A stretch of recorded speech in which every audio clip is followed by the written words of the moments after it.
آج کی آیت، کیونکہ خداوند کی آنکھیں ساری زمین پر پھرتی ہیں تاکہ وہ ان کی امداد میں جن کا دل اس کی طرف کامل ہے اپنے تائیں قوی دکھائے۔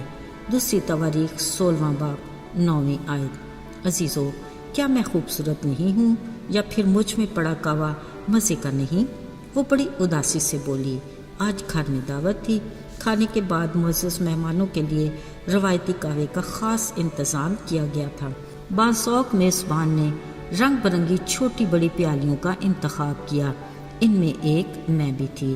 پھر بڑے ہی ماہرانہ ہاتھوں نے کینیا کا مسالے دار قہوہ بنایا اور میز پر پڑی ہر چھوٹی بڑی رنگ برنگی پیالیوں میں ڈال دیا۔ واہ، کیا مزے کا قہوہ ہے! رنگ اور خوشبو ایک دم باکمال۔ یہ حسین احساس مجھے تب ہوا جب مجھ میں دوسری پیالیوں کے ساتھ گرم گرم قہوہ انڈیلا گیا۔ پھر میں نے دیکھا ہر کوئی آتا اپنی پسند کی پیالی اٹھاتا اور قہوے سے لطف اندوز ہوتا رہا، مگر میں ابھی تک اپنی ہی جگہ پر پڑی تھی۔ جو بھی ذرا قریب آتا سوچتی شاید یہ یا شاید وہ، اے خدا کوئی مجھے بھی تو اٹھائے۔ میں سانس روکے انتظار کرنے لگی، پر کافی دیر ہو چلی، مجھے اب تک کسی نے بھی نہ اٹھایا۔ آخر کیوں؟ اب میں تو گویا چیخنے لگی۔ خیر بات تو کچھ ایسی ویسی نہیں تھی، اصل میں خود ہی بڑی حساس طبیعت کی مالک تھی۔ دل میں خیال آیا، کیا میں ہی دوسری پیالیوں کی طرح خوبصورت نہیں، یا مجھ میں پڑا قہوہ مزے کا نہیں؟ یہاں کوئی ایک بھی نہیں جو مجھ پر نگاہ کرے، میں بیچاری۔ پھر تو میری آنکھیں آنسوؤں سے بھر ہی گئیں۔ کچھ دیر نظر دوڑاتے میں نے دیکھا میزبان صاحب مسکراتے اپنے مہمانوں کو ملتے آگے بڑھے۔ لگتا ہے اب انہیں بھی قہوے کی طلب ہونے لگی۔ اوہ، ابھی بھی میز پر میرے علاوہ قہوے سے بھری 2 اور پیالیاں موجود تھیں، مطلب مجھ پر نظر کرم کا چانس اب بھی کم ہے۔ میری قسمت۔ دوستو، اب تو میں نے یہ خیال ہی دل سے نکال دیا۔ پھر اچانک مجھ میں پڑا قہوہ چھلکنے لگا۔ بات ہی ایسی تھی۔ پتہ کیا ہوا؟ میزبان صاحب آئے، احتیاط سے مجھے اٹھایا اور قہوے کی چسکیاں لینے لگے۔ عزیزو، ہماری دنیا بھی رنگ برنگ کے لوگوں سے بھری پڑی ہے۔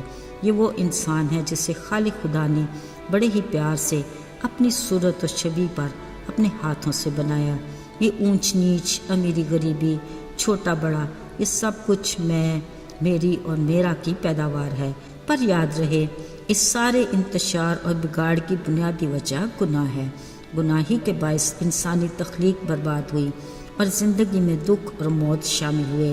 صرف یہی نہیں بلکہ نسل انسانی پر اور بھی طرح سے اس گناہ کا اثر پڑا کہ ہر چیز میں انتشار، ہر بات میں اختلاف، طاقتور کمزور پر غالب آنے لگا، بڑا چھوٹے پر رعب جمانے لگا اور دولت مند غریب پر حکمران ہو گیا۔ عزیزو، یوں ہر کوئی خود کو عزت اور طاقت کے حصار میں محفوظ سمجھتا ہے، لیکن حقیقت تو یہ ہے کہ خدا کی قدرت اور قوت ہر بنیاد کو ہلا دیتی ہے اور ہر بندھن کو توڑ سکتی ہے، کیونکہ اس کی محبت بھری نگاہ دل پر ہے اور اس کے عدل اور انصاف کا پلڑا ہر لحاظ سے ابلیسی قوتوں پر بھاری ہے۔ میرے عزیزو، یاد رہے، اس رحیم اور شفیق باپ خدا کی نگاہ اس امیر آدمی کے دروازے پر پڑے غریب بیمار پر ہے، جو پھوڑوں سے بھرا خستہ حال ہے کہ گلی کے کتے اس کے زخم چاٹتے ہیں۔ اس کا نام لازر ہے، مطلب خدا میرا مددگار۔ مگر اپنے انجام میں وہ تسلی بخش جگہ یعنی ابراہیم کی گود میں پڑا۔ میرے عزیزو، خدا کی نگاہ اس محصول لینے والے پر بھی لگی تھی اور اس کے کان اس کی دعا پر لگے ہیں، جو نظریں جھکائے چھاتی پیٹ پیٹ کر فقط اتنا ہی کہہ پایا کہ اے خدا مجھ پر رحم کر۔ خدا کے کلام میں لکھا ہے، وہ فریسی کی نسبت راست باز ٹھہرا۔ اس مہربان خدا کی نگاہ اس بیوہ پر بھی تھی، جو جھجکتے چھپتے چھپاتے سامنے آئی اور چپکے سے 2 دمڑیاں ہیکل کے خزانے میں ڈال گئی۔ یسوع نے کہا، سب سے زیادہ اس بیوہ نے ڈالا، کیونکہ اس نے وہ سب کچھ خدا کو دے دیا جو اس کے پاس تھا۔ یاد رہے، جو انسان کی نظر میں اعلیٰ اور ممتاز ہے، ممکن ہے کہ وہ خدا کی نگاہ میں ہیج ہو، اور جس کو کوئی حقیر جانے وہی خدا کو پسندیدہ ہو۔ عزیزو، فقط اس کی ذات ہمارے دل کو جانتی اور ہماری نیت کو پرکھتی ہے۔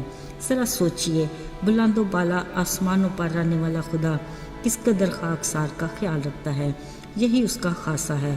کل جہان کے مالک نے اپنی جلالی شان چھوڑی اور ایک سرائے کی چرنی میں پیدا ہونا پسند کیا۔ یہی اس کی خوبی ہے۔ وہ بچے کی سی معصومیت کو پسند کرتا ہے۔ وہ سادہ دل اور غریب مچھیروں کو شاگرد بناتا اور دنیا کی نظر میں محصول لینے والے گناہگاروں کا دوست ہے۔ وہی ہے جو دنیا کے نکموں اور حقیروں کو اپنے جلال کے لیے چن لیتا ہے۔ عزیزو، آئیے ہم بھی خود کو اس کی خدمت کے لیے پیش کریں، اپنے دل کو اس کے حضور انڈیل دیں اور اپنی نیت کو اس کے سامنے رکھیں اور کہیں، اے خدا، مجھے بھی جانچ اور میرے دل کو پہچان، مجھے آزما اور میرے ارادے کو جان لے، دیکھ مجھ میں کوئی ایسی بری روش تو نہیں اور مجھے ابدی راہ پر چلنے میں میری رہنمائی کر۔ آئیے دعا کریں۔ اے ہمارے باپ، تو جو آسمان پر ہے، ہم تیرے شکر گزار ہیں اس تسلی کے لیے کہ تیری نگاہ ہماری نگہبان ہے۔ ہماری رہنمائی کر کہ ہم تیرے کلام کی روشنی میں درست راہ کا انتخاب کریں تاکہ ہماری منزل ابدی زندگی ہو۔ یسوع کے مبارک نام میں مانگتے ہیں، آمین۔